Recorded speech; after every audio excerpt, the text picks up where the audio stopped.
Hi, this is Trent Clark, CEO of Leadershipity, and welcome back to Winners Find a Way show. Super excited about my guest today, David Gregory. And David, say hello. Hey Trent, how you doing? Thanks for having me on. Yeah, I'm thrilled to have you on. Like it's super fun. In my show here on Winners Find a Way, we talk to a bunch of people. We talk to entrepreneurs, we talk to founders, CEOs, athletes, all sorts of different people. But this is my first venture in having the lobbyist on board. And so I'm super excited because our political climate right now is crazy. So I think it's going to be awesome to talk some shop. Yeah, I'm looking forward to it, and I'm pleased to be your first lobbyist. Hopefully there are others, Yeah. but only that they work in my firm or something. I'm not sure. Right. All right. So yeah, your firm, we're going to talk a little bit about you and your firm here in just a moment. For people just joining in for the show first time, I am your host, Trent Clark, three-time World Series coach, long time in professional baseball, serial entrepreneur, international speaker. And if you're tuning into the show to the Winners Find a Way, we are all talking about it. That time you faced stiff adversity, felt like losses are mounting and you need to find a better way. Well, this is the place where we talk about some tough things. And whether you're an entrepreneur, an athlete, a business leader, just looking to start your journey today to be elite, I think this is the perfect place for you. We talk a lot of tough stuff. So it's good and not always easy, right, David? So, If it's easy, it's probably not worth doing. At least right? I have to remind myself of that occasionally. Yes. Yeah. Not a terrible reminder sometimes when you're up against it, right? So there's going to be a time at the end for a little Q&A. So if you have questions, please put them in the chat and I will hopefully get a chance to ask David at the end. Let's talk a little bit, a few highlights on David Gregory. All right. You're currently one of the key partners of Kelly Cawthorn, a leading Midwestern lobbying firm that you joined the firm in 99. Is that right? That's right. That's when it was formed in 1999. I joined when we opened the doors. Nice. You've served the firm's lead lobbyist for a diverse range of clients. You've got Chrisman, Deloitte, DTE Energy, Greenstone Farm Credit, Wayne State University. Helps the client secure over 300 million in state capital outlay funding and tax credits for building projects in just these recent years. And you are an up north guy, right? Yeah, So I love that. I love that because I told my fun story Friday today, kind of leading up to you and how we kind of discovered the Traverse City world and the playground of Northern Michigan, right? And you are one of the most pristine places. You're a native of the Leelanau Peninsula and the county, right? yes, yeah. Sutton's Bay. I grew up in Sutton's Bay. It was a charming place to grow up in. Although I say I'm from Sutton's Bay and people act like I'm from Grosse Pointe or something, but it really wasn't as gentrified or as fancy when I was a kid as it is now, but it really was still a lovely place to be from. Yeah. Yeah, no, it is kind of it is the place up there, right? Like, it's Sutton's Bay's got a whole new level of posh with people Yeah. today. So I appreciate that, how things change. Former college football player at Northern Michigan University in the UP. You went up to the Upers and you played a little football. And you have a wife, Nicole. You and your wife also a native Uper. So, you married a Uper. Yeah, well, I wasn't far enough north. I had to go across the bridge and go up to Lake Superior and play football. Had a lot of fun, and then, what I say, fooled around and fell in love. I fell in love at the end of college and met my wife. That's awesome. That's awesome. So I love that because a lot of Upers won't marry trolls, and a troll is of course the people that live below the bridge, right? The Yeah. Mackinac Bridge. And so unfortunately David and I share this troll. We don't look the same. I actually may look like a troll. I'm not that tall, right? But not you. So now you're a Lansing area lobbyist, of course, our capital here in the state, Michigan, but you actually live in Grand Rapids with your wife and a lot of kids, three boys still at home, two, off in college and living and doing the dream. Yeah, we have three at home, still in high school. The boys. One daughter's actually back for the summer. She goes to the University of Alabama. That's Roll Tide. I'm not a bandwagon. I'm not a bandwagon guy. I've always liked Nick Saban, and my daughter and my money are going to University of Alabama. Yes. So Yes. That's I good. support Yeah. them. That's And good. then, I love that. I love that support. I appreciate the bandwagon, explaining that, because it would be easy to get on that wagon, right? oh, yeah, obviously Yeah, unprecedented they are. success. So our daughter's Yeah. home for the summer, and another one's living in Hawaii, living her best life, doing interesting things out there. Wow. Yeah. I want to trade lives with your daughter already. Like, Hawaii Either sounds one, pretty good. either one. Yes, their lives are pretty good, Yeah, that's nice. but That's they awesome. both worked very hard to get where they are. So we're proud of them. That's cool. Very cool. Now, what most people don't know about you is went to law school, and you went to law school with our current governor, Governor Whitmer. Is that right? I did. The current governor, was a law school classmate of mine for about 1 year at Thomas Cooley, or Western Michigan University's Thomas Cooley Law School. She then transferred. She got smart and transferred over to Michigan State University and finished up her law degree. But we were good friends, and for a long time when we were younger, and have maintained a friendly relationship with her ever Yeah. since. I think very highly of her and her family. Yeah, that's awesome. Now, does that prior? I mean, this is years before she was ever the governor, right? So, Before does that prior friendly relationship help you today as a lobbyist on Capitol Hill at all? Having that relationship? Not in any meaningful way in terms of getting something Yeah. done, not Yeah. one bit, but because I'm part of a good firm. She actually knew almost all of us in our firm in one way, shape, or form, either as a younger person in law school or when she was working her way up to legislature. So we do well just because she knows we're good, credible, experienced advocates, but we don't get any special treatment. I can guarantee you that. Dang it. I can give Dang you it. example after example where it hasn't gone well for our clients from time to time.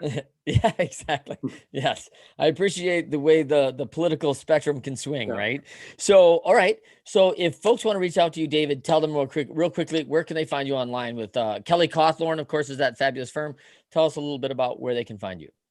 Well, yeah, www.Kelly, Kelley, we always have to say -Cawthorn, CAWTHORNE.com. I think our website was once very state of the art. It's not now, but we're in the midst of a project to update it, and I'm really excited about it. So check us out there, but come back. It'll look better real soon and have more content and more features. We also have a good Facebook page, Kelly Cawthorn. Nice. We're on Twitter at Kelly Cawthorn, just like I spelled it out. I'm at Twitter at DGregory1. So nice. And then you're on LinkedIn. They can find you on LinkedIn. Yeah, I'm on LinkedIn. Yes, big advocate of LinkedIn. Yeah, of course. Yeah, hard not to be today in these climate. Okay, so thank you, David, for coming on the show. Super excited to talk about this. It's just unique environment, right? Like, and I don't think mainstream America, people listening, have like any idea what a lobbyist does. So why don't you quickly tell us a little bit about the main premise, purpose of the firm and what you've done for a number of years? Well, I think first, let me say this. I think if to the extent that people even think of lobbyists, they probably don't think highly of them. And I think, the portrayal in popular culture doesn't help. When you do see a lobbyist, they're usually a little shady. And I think the perception is we just walk around, take people out to dinner, take them golfing, take them on junkets, corporate junkets, and hand out big bags of cash. And they vote against the public's interest, and they vote with us. Yeah. I wish it were that. Actually, I don't wish it were that easy, but it's not like that, quite frankly, at all. It's really not glamorous, although there are some interesting, fun parts of it, but it's not nearly as glamorous, as shady, or as simple as it's portrayed. So again, Hollywood strikes again with big stories all the way on the edges of, what's possible, right? Inside the genre, and then opens up and says, oh, this is how it always is, right? Which is way far from the truth. So here's how I describe it, Trent. I've always described it as it's simply a sales job in a political marketplace.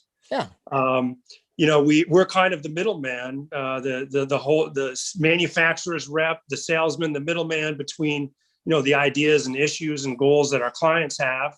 And we mediate that with our ultimate end user customer, who we have to make the sale with, to have to get to vote our way or support our issue. And that's the legislator, the congressperson, the governor, the department person in a state agency. But again, we're just selling our ideas and our clients and positions to the end use customer, which is public officials. No, there you go. Okay, let's talk a little bit about you. Let's dive into David Gregory for a minute. Let's talk about you're growing up. Do we have to? Yes, we do. Yes, we do. So you get into this sleepy town, quaint Leelanau Peninsula. It's this gorgeous place that, of course, gets overrun in the summer, and then 9 months of pretty regularity, right? Yeah. And tell us about that kid. Like, what was one of the most impactful pivot points you had as a kid when you knew, hey, I'm destined to go do some other things. I want more. I'm going to do some things. I'm going to get opportunities of people that want you to come play, and then on to this life of influence of people. Well, and I was thought about that, and something just really came to me when I was young. Let's say second grade, first grade, third grade, I really struggled with reading, actually. My father was a big reader. My father had been a teacher, among other things, an English teacher, and he was a voracious reader. And I really struggled with reading. Mm-hmm. And I didn't really, not to the extent that I thought of it, I didn't think I was one of the smart kids or special kids in class by any stretch. Yeah. And then for a couple of years as a young person, my father, so he could go to law school later in life, after a career, he moved to Lansing.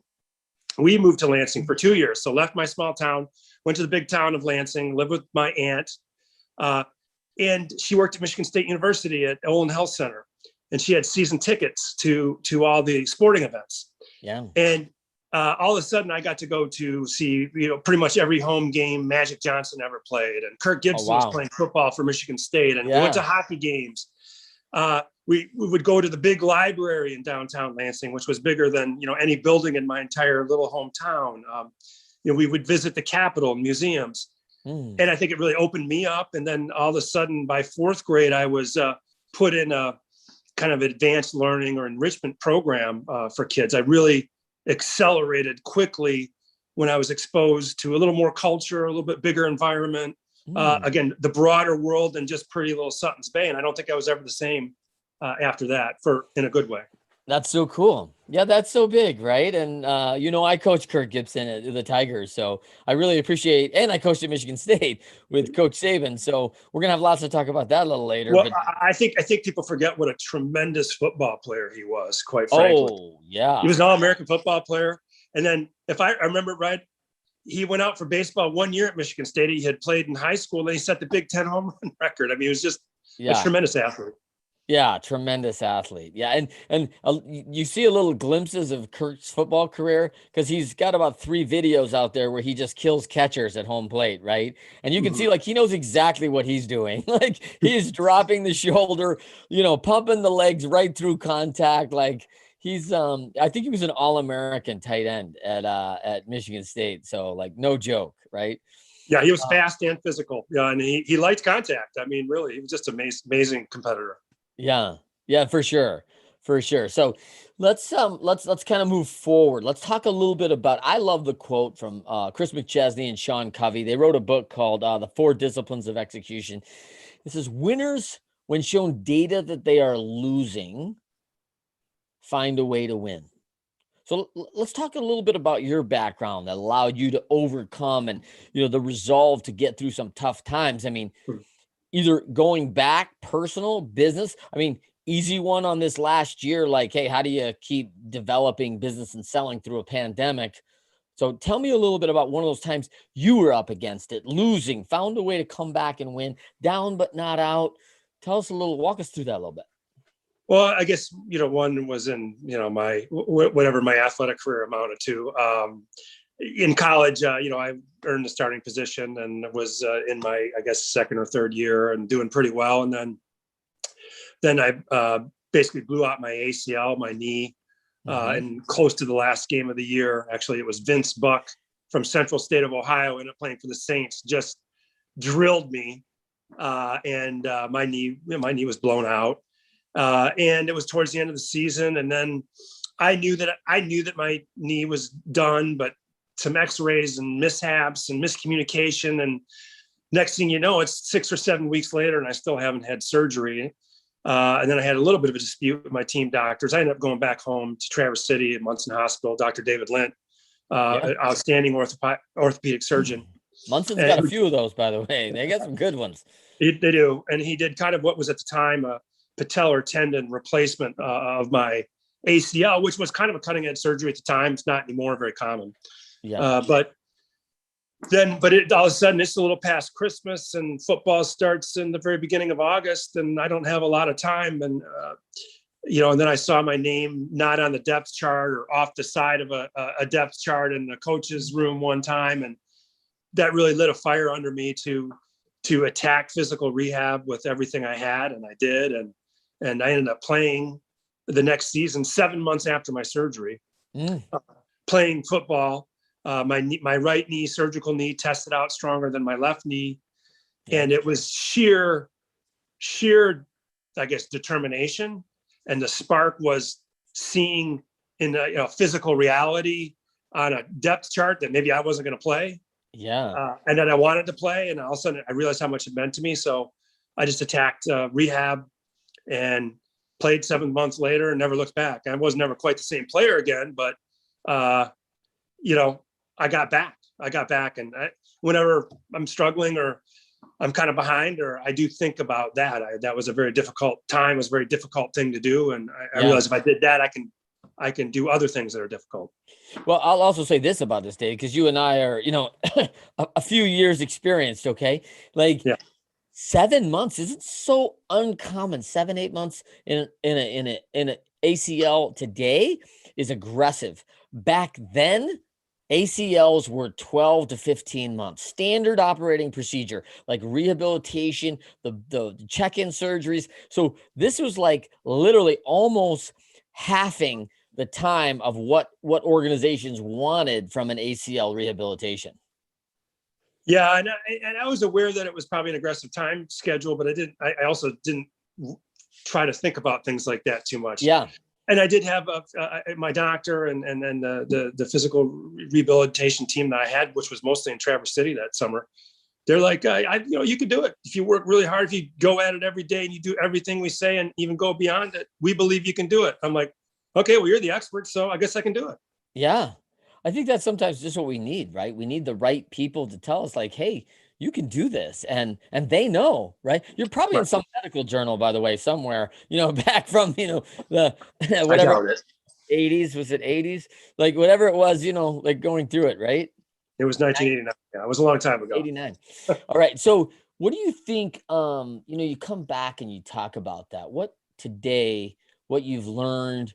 What do you think David Gregory's superpower is that separates you from others and catapults you into those, 1% groups, that leadership, those top tier programs, that top tier firm? Well, I don't know if I'm in the 1% by any stretch of the imagination, but if you say it, I'm going to take it. Number one. Number two, I do think I have pretty good analytical skills, and I can analyze situations pretty quickly. I can synthesize a lot of information pretty quickly. I can observe trends and tie them together pretty quickly. And I think clearly to develop a pretty coherent plan of attack, whether it's for a firm or for an issue or for a client. Again, I believe it's the ability to analyze quickly and then communicate it, whether in writing or speaking, I think pretty quickly and pretty clearly in terms of strategy.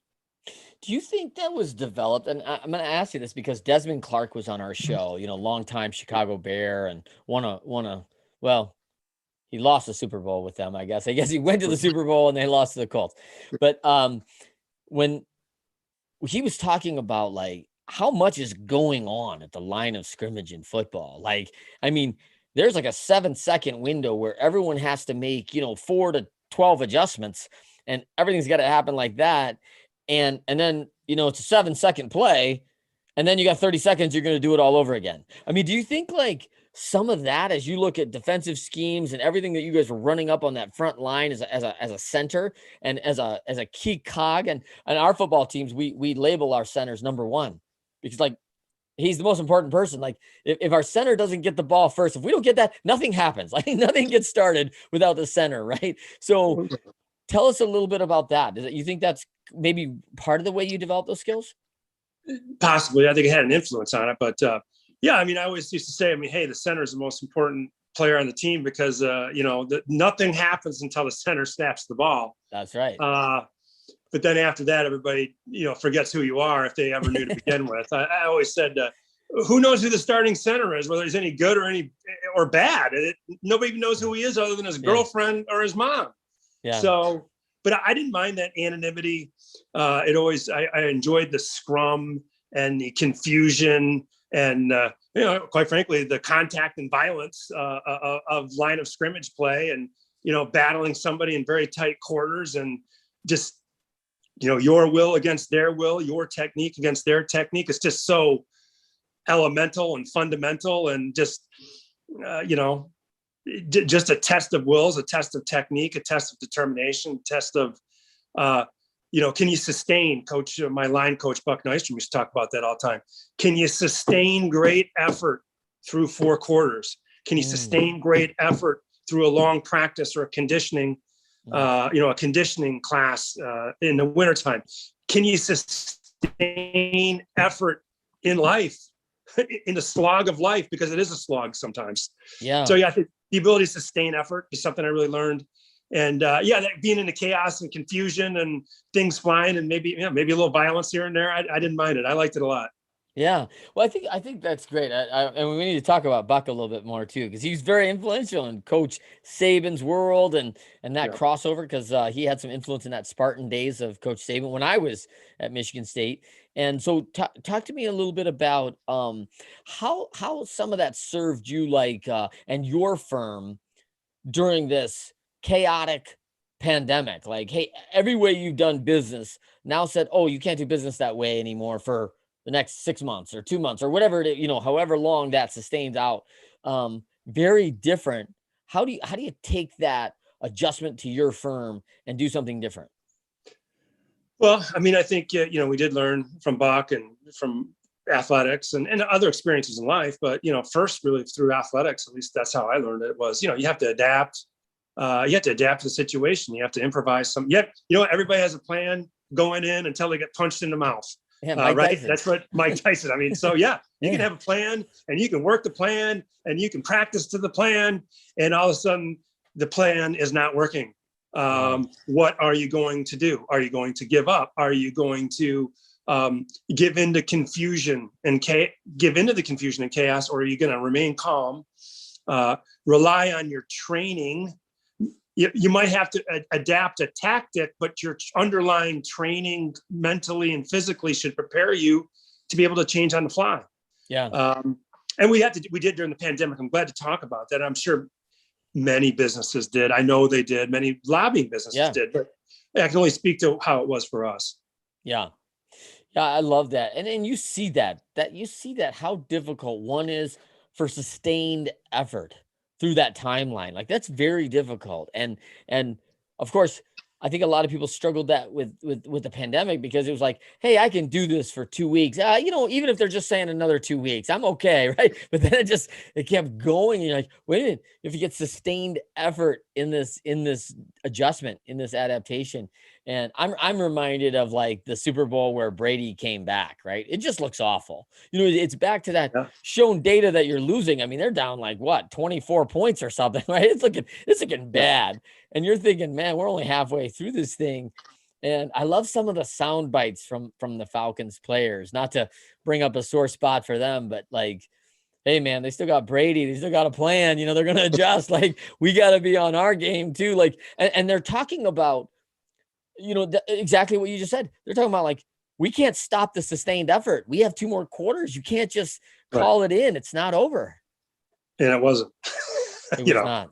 It was not over. I mean, that's the thing. I mean, you got to play through the whistle. You got to play through through the end of the play. You've got to play all 4 quarters in athletics and in life, and all 4 quarters of life. And I'm definitely in the second half. I don't know if I'm in the fourth quarter yet, but I'm in the second half, third quarter for sure. So yeah. Hey, quick A great example when I was in college, it's the 30-year anniversary of NMU winning the national championship in hockey. Yeah. Over Boston University. And I went to the game. I knew some guys on the team. They were down 3-0 to Boston University, which is a far bigger, far better known, far more established hockey program than Northern Michigan was at the time. We were down 3-0 in the first period, excuse me. Then we went up 7-4 in the second period. And then Boston U came back. So 8 goals in the second period. Yeah. Holy cow. And then it got tied. And then we didn't score in the third period, and it ended 7-7. And Tony Amante, I think it was, got a breakaway and scored on our goalie on a breakaway with like 20 seconds left. So we were down, we were up, we were down, and then they went into 3 overtimes and won 8-7. I mean, it was a tremendously talented team. What a game. Well-coached team, probably paying an even more talented team, but they never gave up. They persevered. They just relied on their training and their conditioning and their belief in themselves, and just barely outlasted their opponent. Yeah. Well, let's talk about that. Do you think that's the one belief? Do you think that's the one kind of value or action that we need when we're down? Like, is it perseverance? Is it grit? What do you think it is that actually, and what worked for you? I mean, you kind of said lit the fire. And then it was like, I can't see myself anyway without it, right? Like, I got to be that person. I got to be at the top of the depth chart again. But what do you think that one thing is that you would say is probably most critical? Well, I mean, I just think the ability to grind through things, and it's just such a cliche, but take the game one play at a time. Yeah. I mean, the game is played one play at a time. It's not played one quarter at a time. It's continuous motion games like lacrosse or basketball or hockey are very different than a set piece game like football. But you huddle up, you put together a plan, you go execute that plan. That 7 seconds, that plan's over. You get back and huddle up together and make a new plan. And the reality is, and I know Nick Saban's talked about it in his process thinking, and I know that there was they won big. Michigan State won big in '98 over Ohio State. Ohio State was unbeaten and probably going to be the national championship. And MSU was talented, kind of average, and they were behind at the beginning of the fourth quarter, and they came back and won. And I was at that game, and then I've read about it since then. That was the first game where Saban worked with this sports psychologist on Michigan State's campus, I think Dr. Lonnie Scott, and he moved the guys away from thinking, well, how can we beat Ohio State? How can we possibly beat Ohio State? Oh my God, they're favored by 15 points. We're playing at the Horseshoe. He said, look, all you got to think about is, how can I win my matchup? How can I win my matchup over the game? And how do I win my matchup? Well, I win my matchup one play at a time. How can I win my assignment and beat my opponent through technique or whatever on this play? And don't have to worry about anything else. And then worry about the next play. And then worry about the next play. And worry about executing your assignment and seeing if you can beat your opponent one play at a time. And then it'll add up. So anyways, I think of things that way when times get tough. I just go back to the huddle, go back out and snap the ball, ram my head against the opponent, come back and do it again. I mean, I don't know any other way, really. I love that story you told me, your coach, like things sometimes get messed up, but he's like, hey, if you do this one thing on every play, then, hey, you're assured you did all right. Right. What was that? You remember what I'm talking about? That one thing?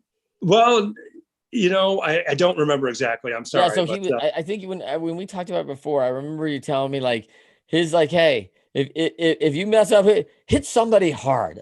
Right. Like, oh yeah. Well, when all else fails, just hit somebody with the opposite color jersey on, if you don't know what knock to do. Knock somebody down.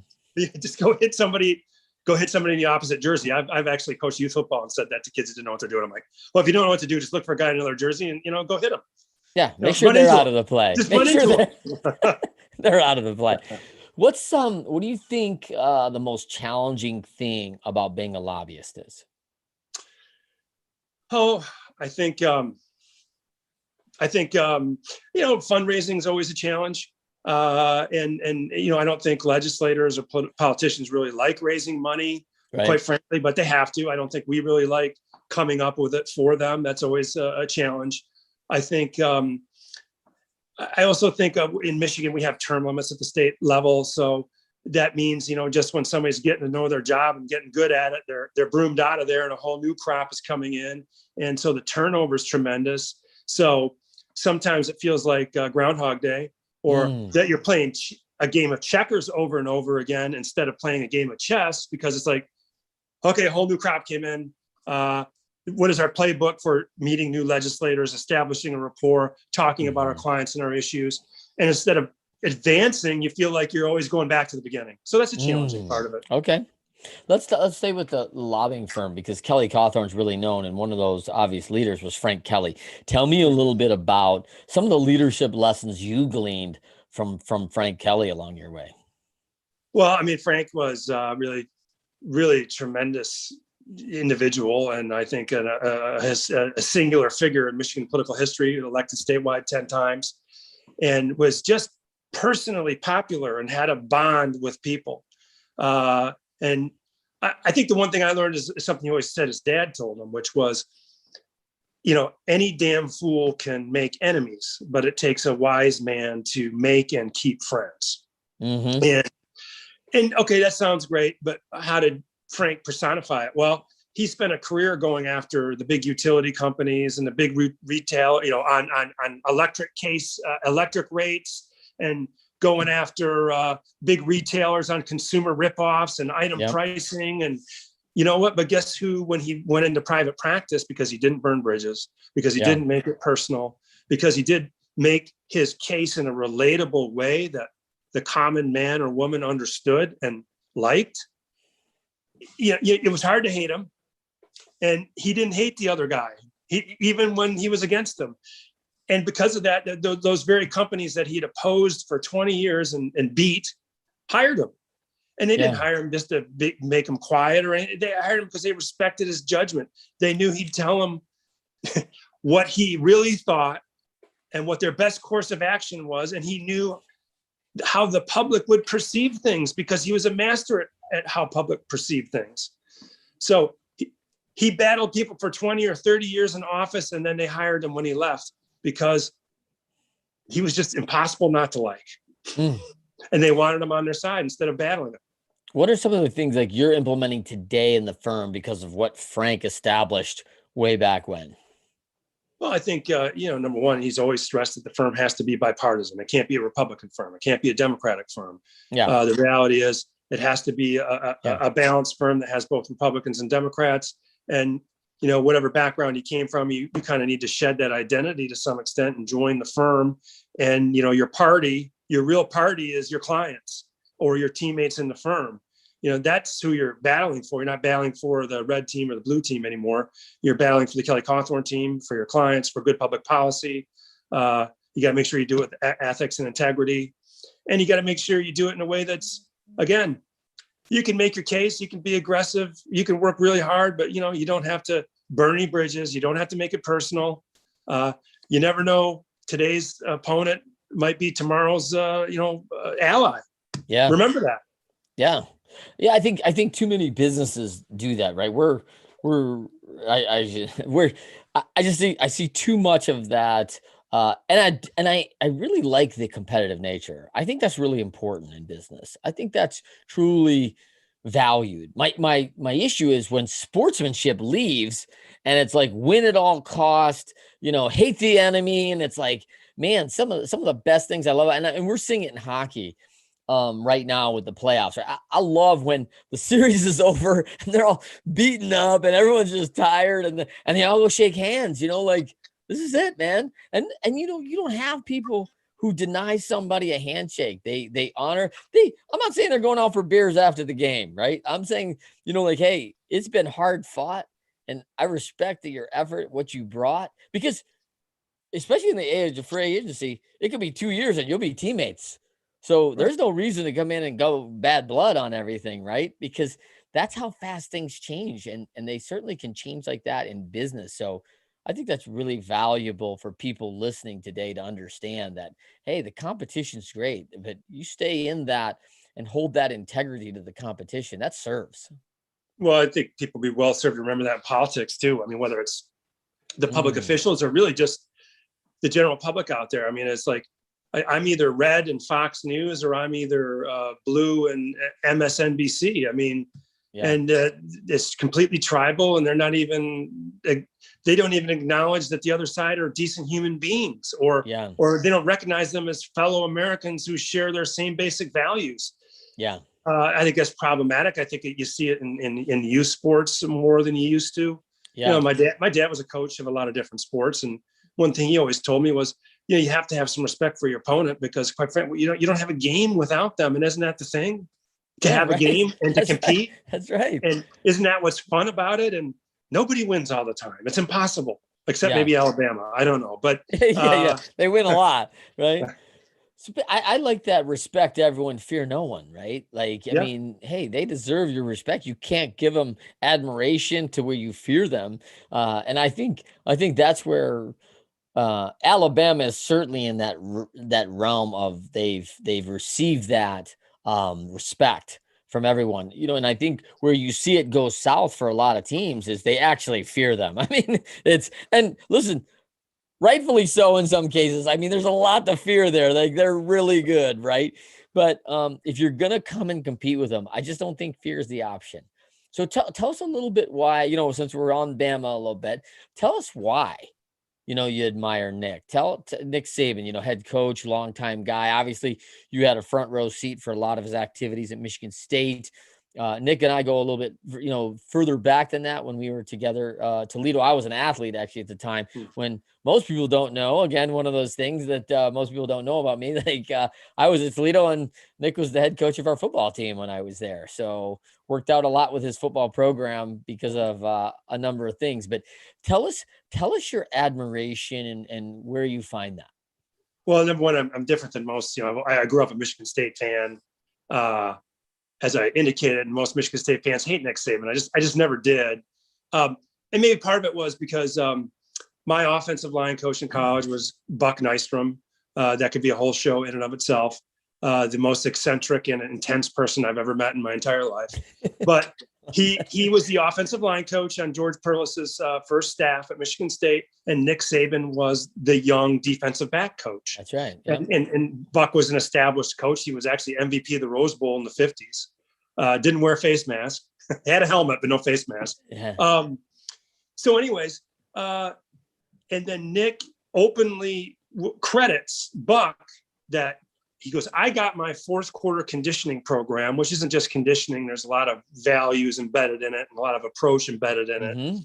But that is Buck Nystrom's fourth quarter program that he invented.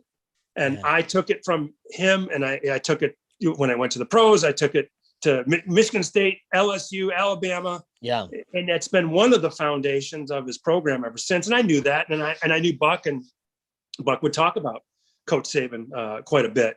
So I always followed him from that aspect because I knew he ran the fourth quarter conditioning program. I knew that my coach had invented it. I know that I'd been through that program, at least a version of it in my own college days. So I always just found that interesting. And then, I watched a documentary that was about Belichick and Saban the other day or a year or so ago. And Nick was saying lines like, you got to confront and demand and a few other things. I'm like, he got these from Buck. That's what Buck used to say all the time. I mean, Nick was the young guy. Buck was the older guy. Yeah. I'm like, so I knew that a lot of his philosophy, or at least some of his coaching philosophy, had come from my own coach. So I just felt that connection, and it was just fun to watch. Yeah.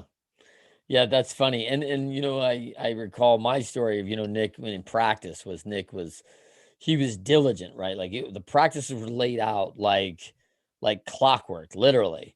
And it was like boom. And he had, someone on the watch with the horn always right next to him, right? So you were in the drill and you would be in the offensive line drill about to hit, the sleds or whatever, and that horn would go off. And it was like drill over, sprint to the next drill. Like whatever you were doing is now over. That horn hit. Not like, oh, hey, David, let me grab you, just show you a little bit how your left shoulder's a little bit off center. This is where I want you at, right? Like, oh, no. That's for after practice because you had your 12 minutes with Gregory. And now that you don't have it, like it's gone. He's on to Johnson and his next drill, right? And so I just loved it. And these kids, man, the tempo, practices went fast and hard, and it was fun. Um, so let's talk a little bit about his, we've talked a little bit about, hey, how do you win? You win it one play at a time, but he's got this very tactile, very methodical approach to process and outcome. Let's talk a little bit about that. Well, yeah, and I know he talks about you have to play and practice to a certain standard, and then you have to kind of reverse engineer from that standard what what daily steps, what daily drills, what daily practices will lead you to play to that standard, which isn't necessarily a win or a loss, or you're not thinking about the outcome, you're thinking about the standard of excellence or the standard that you're trying to pursue, and then reverse engineer what are the fundamental building blocks of your day-to-day life that will lead up to that standard. Yeah. And you get a little more process oriented and a little less outcome oriented, but that the results or the outcome has a tendency to take care of itself if you have well thought out process. And I know in that documentary I talked about, somebody referenced a quote that they felt was applicable to him, is that genius is sometimes in the organization of the non-obvious. And that stuck with me. And I began to think about, what is it that we can do in our own firm a little differently, or non-obvious, or what is the standard we're aspiring to and usually hitting, but what standard are we aspiring to? And what are the practices? What are the systems? What are the processes? What are the best practices we could engage in to consistently meet that standard? And I enjoy that. I enjoy that kind of way of thinking. I don't know why. I'm just a little meticulous and boring by nature, so it's fun. Yeah. So I mean, I think that one of the things, coming back to the hockey right now, we all talk about the big KPIs, right? Wins, losses, goals scored, assists, saves made, like all those big things. But man, when you start really diving into it, you start looking at those things that we're really measuring in process, right? Face-offs won, shots blocked, right? Like the gritty stuff that, like, oh man, you got to come in and work at this, like, right? Put your body in front of harm's way. And we want to limit how many shots that get through to our goal. The less he has to save, all the better. And my son actually plays for a coach who just preaches those KPIs at the high school level, like, and he's measuring them, right? We want to get close to, like, this is what it is. And so I do think when you talk about Coach Saban and good organizations, they really define the process. And it may sound a little boring, but you can come back to it again and again and again. And we see it in sales, right? Hey, if you're calling on 40 high quality clients, you are going to get 10 wins out of this. But like, if you make, oh, well, I only got 2 wins last year. Oh, well, how many calls did you make? Well, 10. Well, right. Like, the numbers don't lie, right? Like, get your numbers in, like, it works. It'll produce. And it's like, people don't believe it. Well, we measured, I remember a while back, we started to measure what was our closing rate of prospects that we, got to a certain point with. And I was like, hey, our batting percentage is pretty good, but you know what? We need more at bats. That's right. And the percentage might go down, but we'll get more hits, whatever. But and I didn't want to press the sports stuff too far, but that was what struck me. I'm like, yeah, we closed pretty well, but we probably we probably need a few more at bats. We probably need a few more prospects. We probably need to that's right, find a few more ways to get a few more people into our funnel or our field of vision and talk to them about what we can do for them. I do want to talk a little bit about, when in whatever time we have left, about kind of the challenges of remote lobbying in the pandemic. It really was kind of I think a great success story for us and others. What's that? I'm sorry. All right. You froze a little bit on me, Trent. I hope that I'm not frozen for the audience. Trent, can you hear me?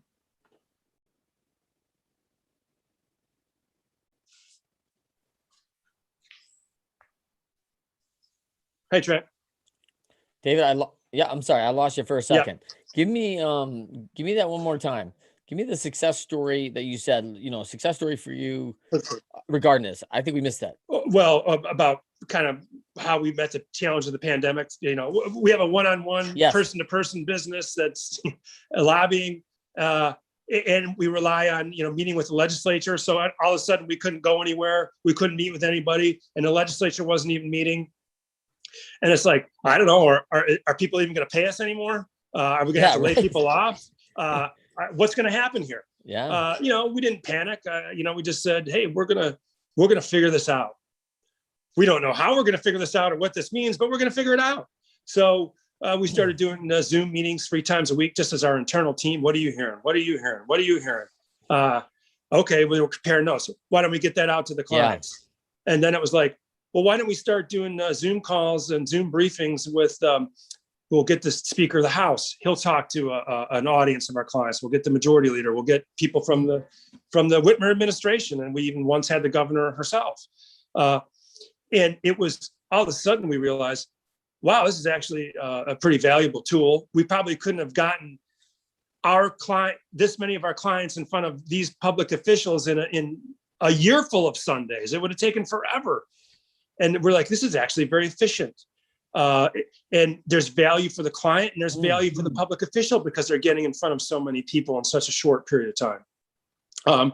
We started to do a daily email update about all things COVID related that we were hearing, that we were picking up, and clients really reacted to it. And we don't do the daily email anymore, but we've kept up the weekly email, very punchy, very bullet point driven, but really nicely encapsulating some of the major events and developments that are of interest to our clients.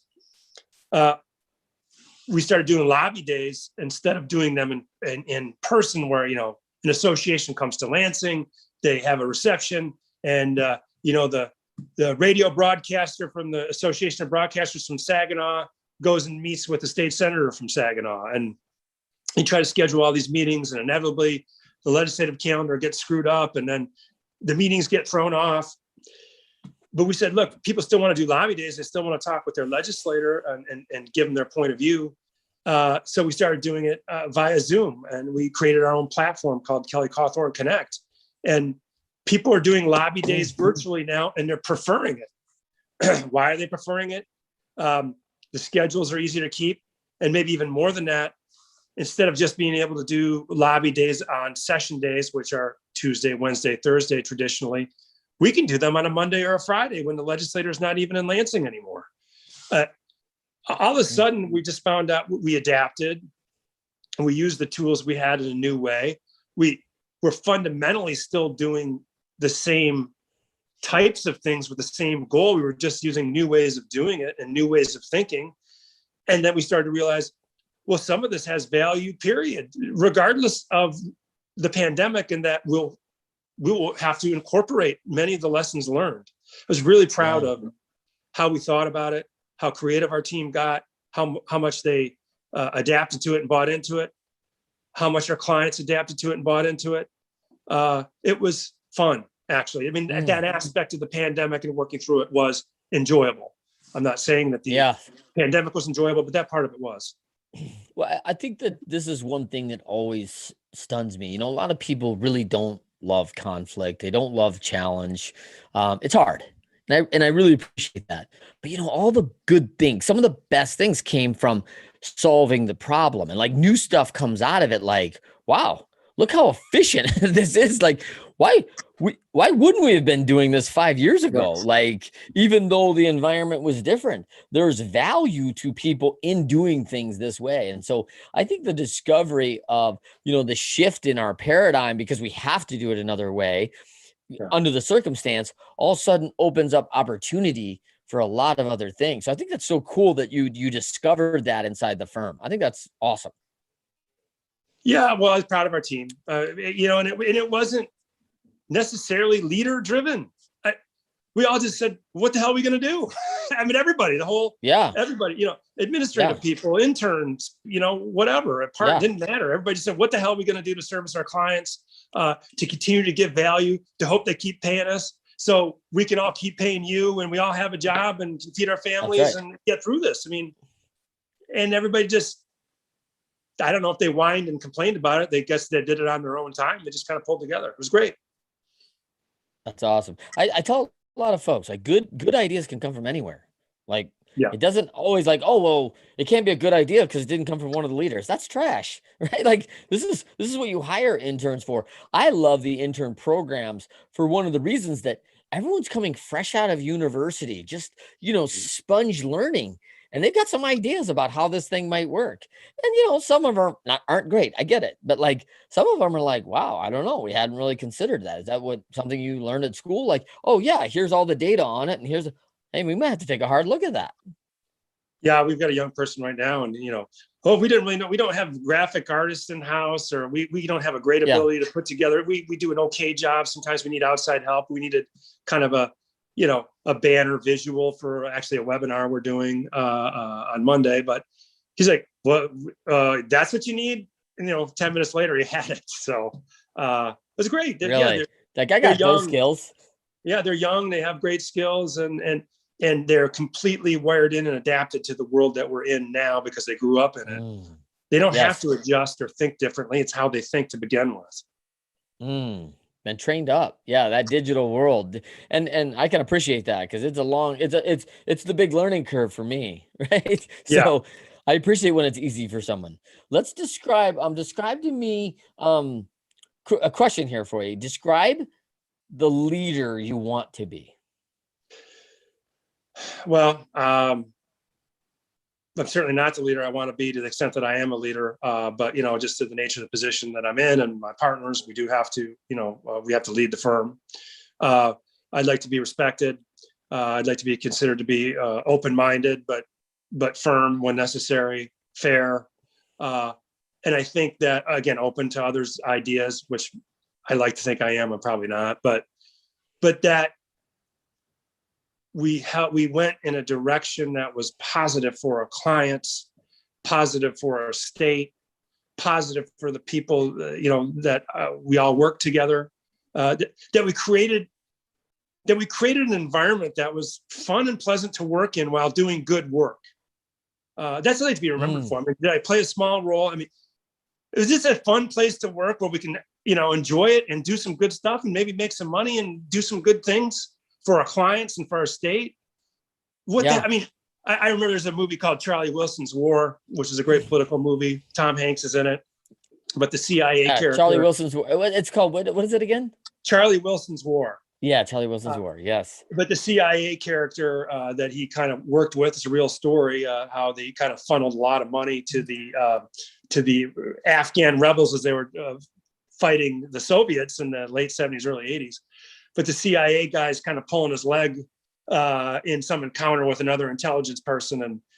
And the character, is Philip Seymour Hoffman's playing, goes, "Hey, I'm just kidding. There's no reason this can't be fun. We're just trying to defeat communism and win the Cold War, but there's no reason this can't be fun." And I do think of that. And people probably are laughing that I work with going, really? But I do try to remind myself, like, there's no reason this can't be a little fun. That we can't have some fun along the way. Enjoy what you're doing. Yeah. I love that. Let's couple of things before we go. One is first of all, tell us a little bit about here's one most people don't know about you either. You're recognized as a parent of a couple major social media influencers, right? Well, like, what's that like for us? Because I'm not. I don't know what that means to be. I'm the parent of 5, right, as well. Sure. But I am not the parent of that. So tell us a little bit about that. Well, yeah, just to say a little bit, and I'm their stepfather, so I just make that clear. But I've been with them since they were all quite young. And yeah, our daughter really started making some videos at around 11 or 12, and I was like, wow, actually, you have a really good eye for editing and storytelling. And my wife noticed the same thing, so we encouraged it, and then she made videos and went on from there, and then has really become quite large and successful on YouTube and Instagram. Gets brand deals, and I think she has a very positive message. Her name's Hannah Maloche. It's awesome. But And then her sister Ella, I think it really has gotten to be recognized in her own right and quite popular, and has her own following, which is quite different from her sisters. She doesn't make videos, but she's appeared in a lot, and she also does a lot of interesting things on Instagram. Ella Maloche. So, but it's just funny. 4 or 5 years ago, Nicole and I would be going through an airport. It would just be Nicole and I somewhere, and people would recognize us from the videos and would ask if they could have their picture with us. I mean, Hannah and Ella and the other kids weren't around. It was just us, and these were kids who were fans. Yeah. And I'm like, I remember the first time I went, because you got to be friendly. You got to be friendly. Right. They're supporting your kids, and they look up to them, and you're like, but you are stunned. I was like, yeah, I guess you can have a picture of me and my wife if you want one. Do you want to be in it, or are you sure? If I go, this is great, we'll do it. But it was just, I was taken aback by the whole thing. Because people were saying, my next question. She's got these numbers. People are saying she's got these numbers, and she's this and she's that. I'm like, well, yeah, but she's also just a teenage girl living in my house here. I mean, she's a kid, right? She's just Hannah or Ella.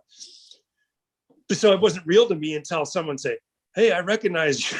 Like, oh, hey. I was just that was my next question was, does that mean like every family vacation is recorded like live? Like you're going to be streaming at some point, and you're going to have to be aware of that? If she's around, yes. So yeah, if she's a part of the vacation, then some part of it's going to be filmed. And usually some of the ones where we travel have been the most fun and entertaining. It's a life on film. Yeah. I mean, some of them have been very, and usually I'm a source of some humor at my expense, which is fine. Trent, I may have lost you again for a minute. All right. Okay. Love it. Okay. So listen, as we wrap up here, first of all, David, thank you so much for coming aboard. I mean, I know our listeners see value in the episode each time. I enjoy learning, man, about, sustained effort, talking about that, and love how you've taken the leadership of Frank Kelly, and, you and your partners are continuing to develop that sustainable operation inside your firm, which is so cool. So to finish off, it's time for the best way to win. Is there something that you wanted to we did not touch on today yet that you think is critical for someone to move into that position of sustainability, move into the position? Tell us one of those, maybe the best way that you could tell them. You cut out a little bit on me, so I'm sorry, Trent. But I mean, I guess the only way to learn about leadership is, number one, to try to put yourself in positions of leadership. I think number two, you have to try to put yourself in the shoes of the people you're leading a little bit. And I find that hard to do, quite frankly, although I've gotten a little better at it. And study leaders, study people that you admire. I mean, people you identify with who've accomplished things that who have traits that you admire. And I think you can really learn a lot from that. Whether it's your coach that you had, or a coach you see on TV, or a political figure, or a religious figure, or a business person, study effective leaders. I mean, there are some commonalities. They have their own unique variations on things, but there's some fundamental principles you can learn that can just help you be a better parent, a better leader in your own family. That's right where you're at. Lead where you're at, wherever that is, right? I love that. Okay. To finish, for everybody out there today, again, where can they find you?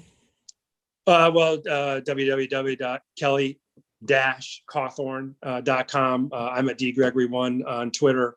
And Kelly Cawthorn's also has a pretty active Facebook page. We're going to have a new website soon. I do want to thank my wife, Nicole, who introduced you and I. We've done some work together, both personal development, and you've also introduced me to some other professionals who've helped me and my firm. So thanks to my lovely wife, Nicole Gregory, for introducing us and for supporting, my crazy ideas for sure. and annoying habits.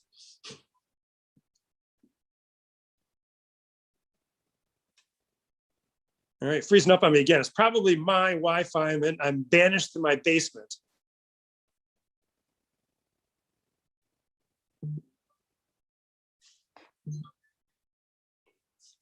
for everyone there, till we get David back, follow the Instagram and Twitter. I'm at Trent M. Clark on all the social medias, most popular probably on LinkedIn. Welcome you there. And of course, our Leadershipity channel on YouTube, and we are at leadershipity.com. Look for the upcoming book, The Pyramid of Leadershipity. DM or email me if you let me know what you think. I'd love to. Today's episode,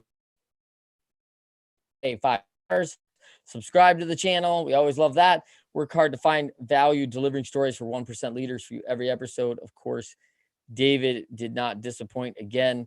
So good, man. I learned tons about lobbyists today and what that looks like and your path through this, and some leaders that you've had before you that came about to show you a way, and those influencers in our life as you influence others. So cool. I'd be nowhere without the mentors and the coaches and mentors and bosses that I've had along the way. I'd be nowhere. I wouldn't be anywhere. I can't even imagine where I'd be.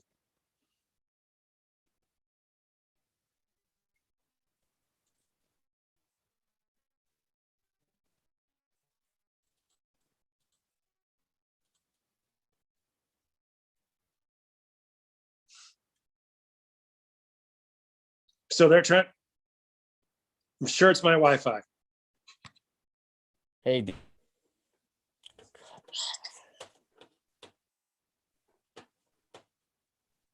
Are we over now? David, hold on one second.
You gotta stay here, buddy.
we have these books that show arrows going everywhere.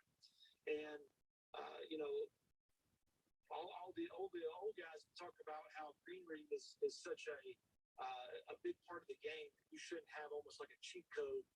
And I'm going to tell you, we use green reading books, and you can talk about arrows all day long, but when you get on Bermuda grass and the grain's going one way because the sun's, setting over here in the west, and there's a low valley over here, yes, there might be arrows, but it's not getting that ball in the hole. Now, can it help? Yeah, but you know what? We've always had yardage books too that show where sprinkler heads are and show where mounding is in a fairway. So I'm not a huge fan of getting rid of the green reading books because sometimes I honestly think it confuses guys more. So, paralysis by analysis, right? Yeah. I love the inside golf talk. All he's trying to do, Coach, is help his golf game because it stinks. He's trying to find any way he can to get one over on whoever he plays with next. My last question for you, it is the U.S. Open, playing in beautiful Torrey Pines. I'm sure you played there.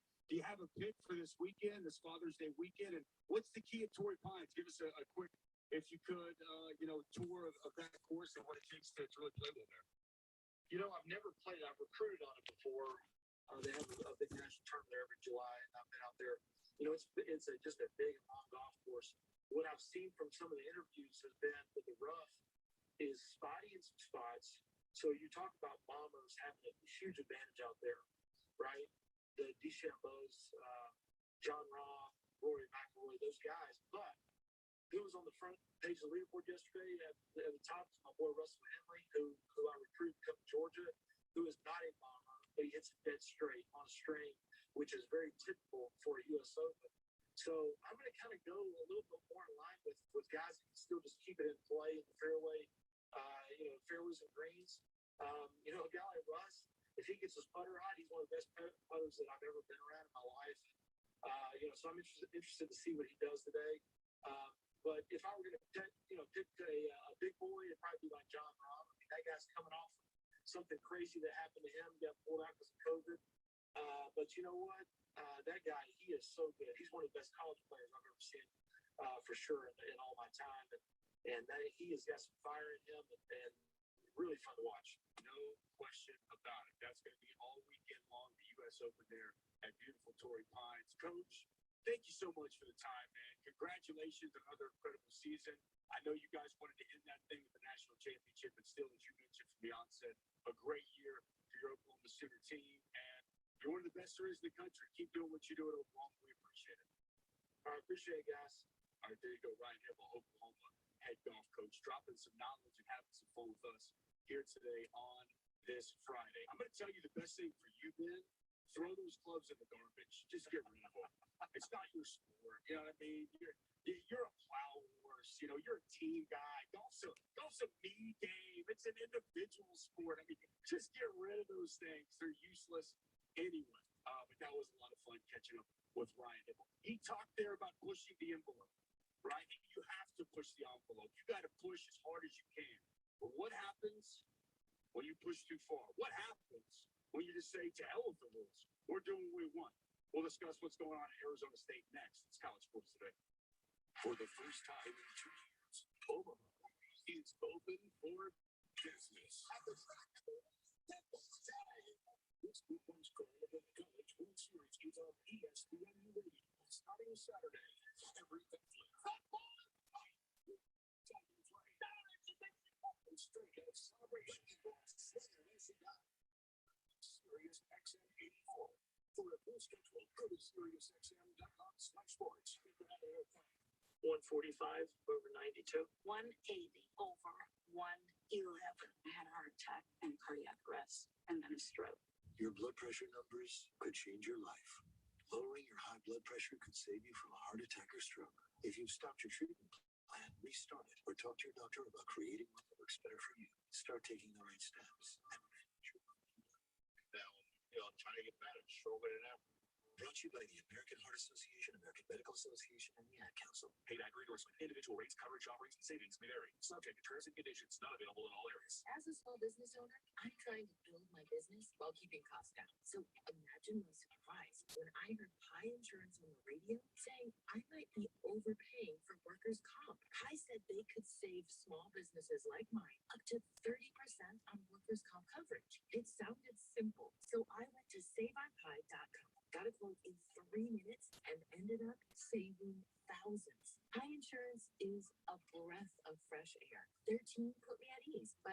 refining my policy and making sure I only pay for what I need. It felt great to know I was protecting my employees while saving money. It's easy to see why Pi is rated excellent on Trustpilot by customers. If you're a small business owner, check out Pi Insurance for workers' comp. Ask your agent for Pi or see how much you could save at saveonpi.com. That's saveonpie.com.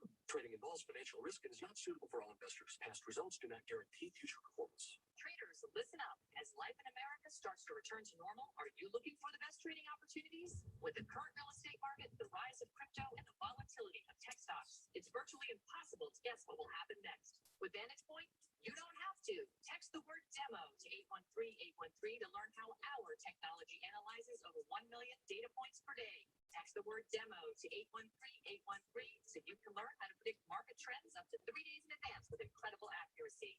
Whether you're trading stocks, options, forex, futures, or crypto, Vantage Point's patented artificial intelligence can give you a massive edge. Text demo to 813-813 to find out how to maximize your gains. Text the word demo to 813-813 to learn how to use the volatility to your advantage. Don't wait. Text demo to 813-813 now. Go to VantagePointSoftware.com for terms, conditions, and privacy policy. Visit data rates may apply. Earn an undergraduate or graduate degree online with UMGC. Visit umgc.edu. Certified to operate in Virginia by Chef.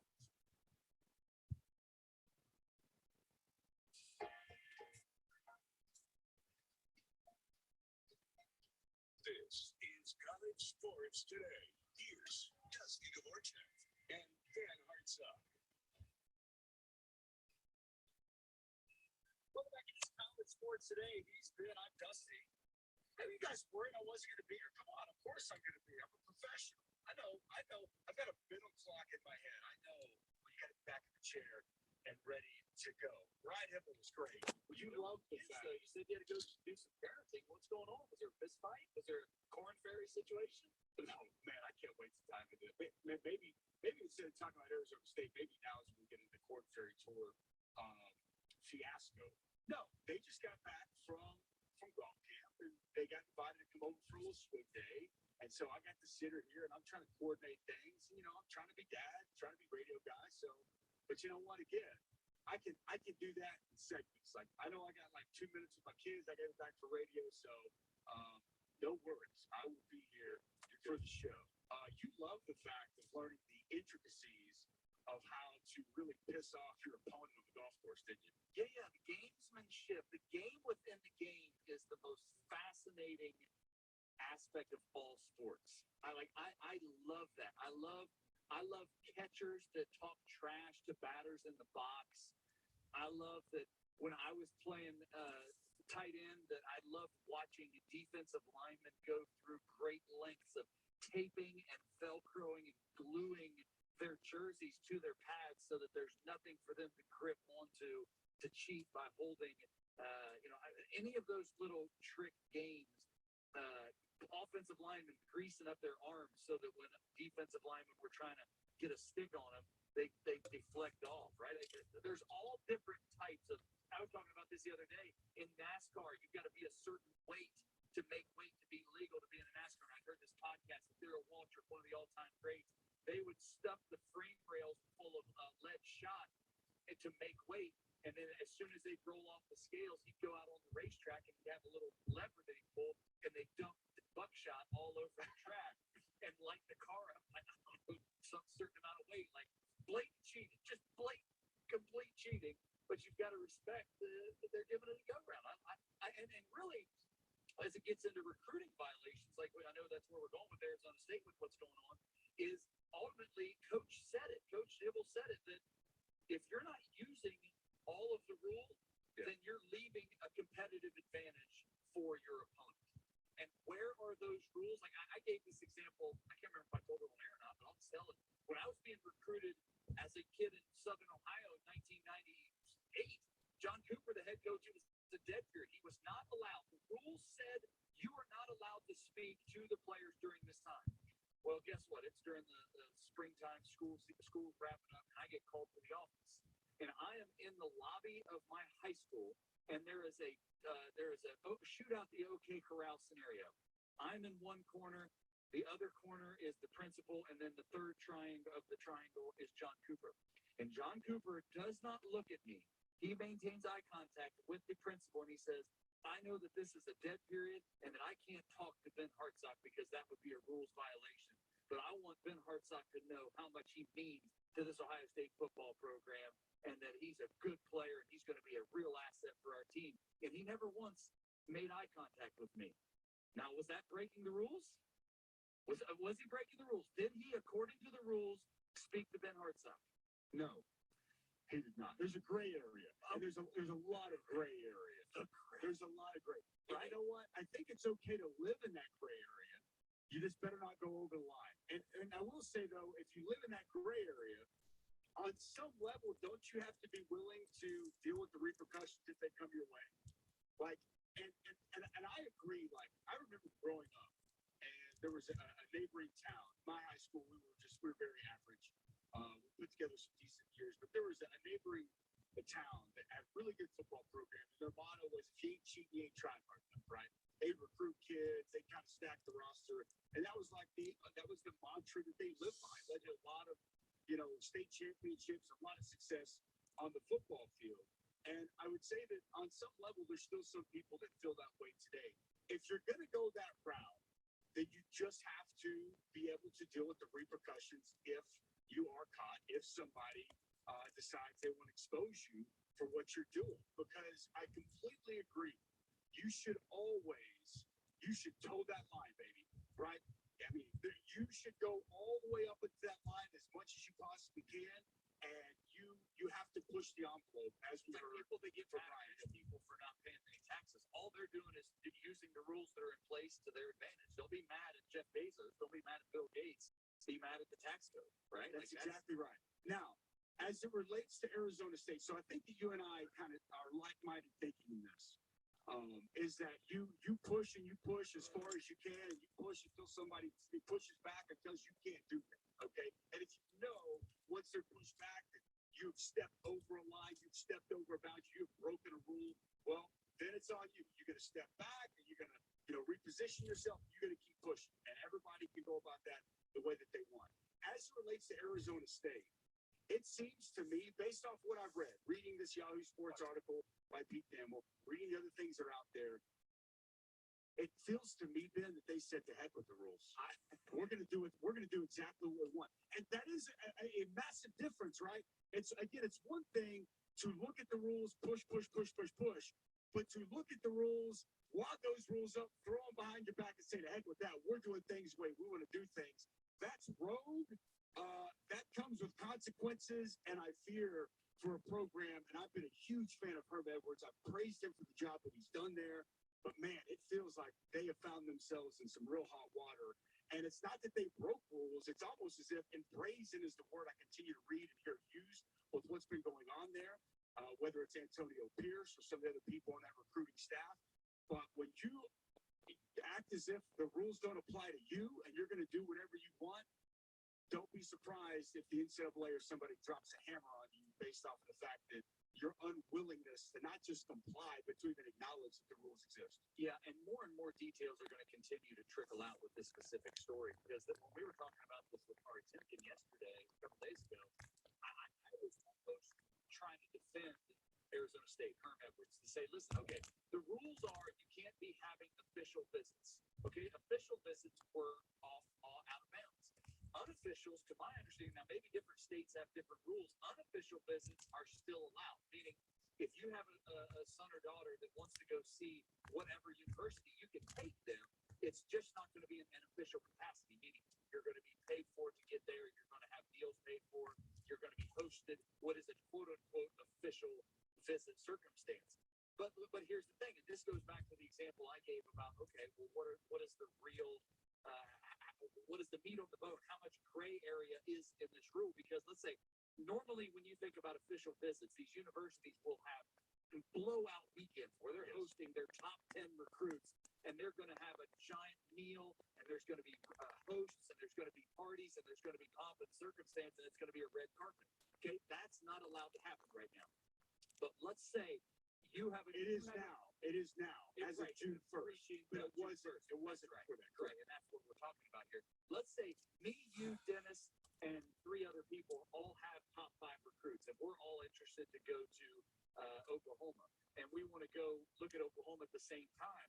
We, in many ways, could have an official visit experience without having, as long as we're willing to pay for it.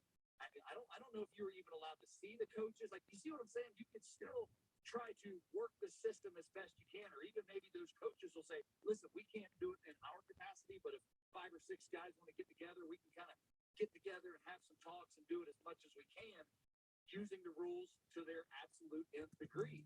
But this sure, as more details came out, found out it's not the case. It's just they're saying, we're doing our normal official visit weekend, and it doesn't matter what the rules say because we're going to do it, and now they're getting called.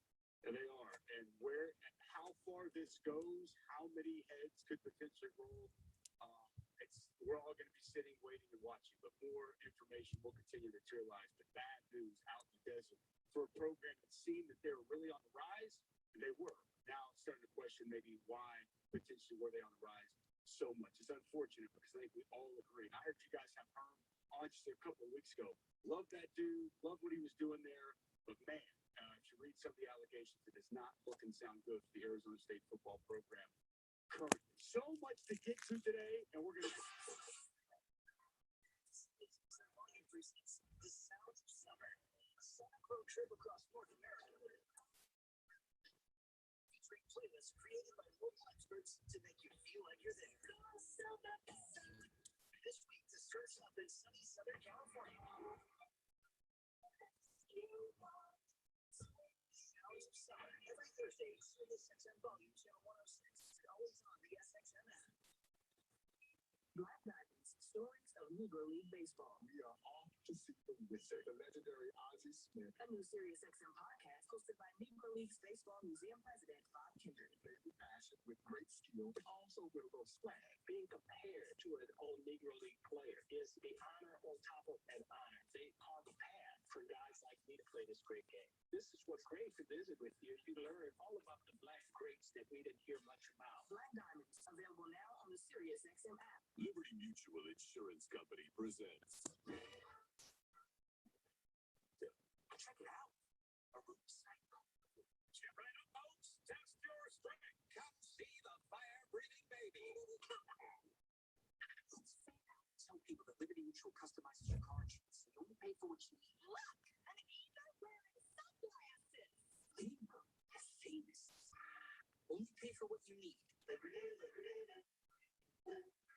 Yeah. What's wrong? I'm so stressed. Our business is growing. We've got people all over now. And keeping them connected, we've got a different system for phone and chat and video meetings. Ooh. What is that? Meditation? Breathing exercises? No. Uma. I'm recommending Uma and their all-in-one phone, video, and collaboration solution. Uma? Yep.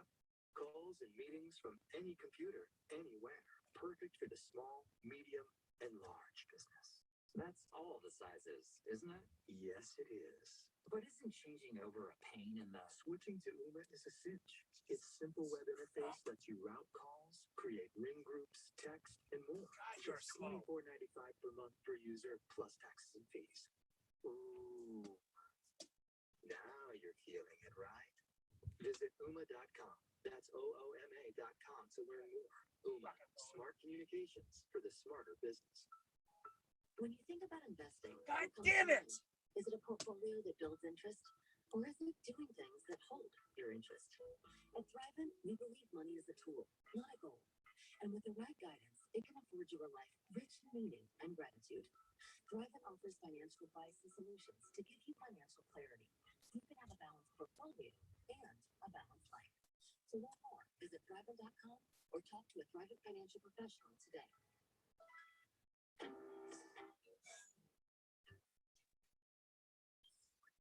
Right now, one of tires. It's the Sirius XM. It's a truck ever. If you're a carrier financial trust, you get those. Sign up for Carrier 360 by taking money and get access to savings on everything you need to keep trucking. The more loans you find, go to improve with Carrier 360. The more you'll save. Visit jvhunt.com/perks to learn more. Start your day with the first team. And I love bowl season ending on campus.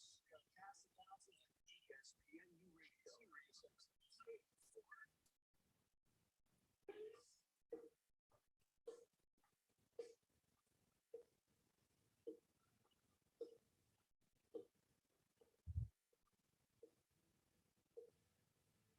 Welcome back to college sports today.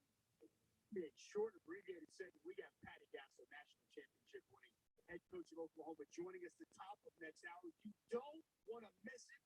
Keep it right here. He's been on our side. I'm Gus Vorchek. It's college sports today. A voice for the voiceless. Just because you're in the ghetto doesn't mean you can't. From struggle, things go wrong, we play. Survival. Sirius XM presents a new limited edition channel dedicated to the life and music of Tupac School.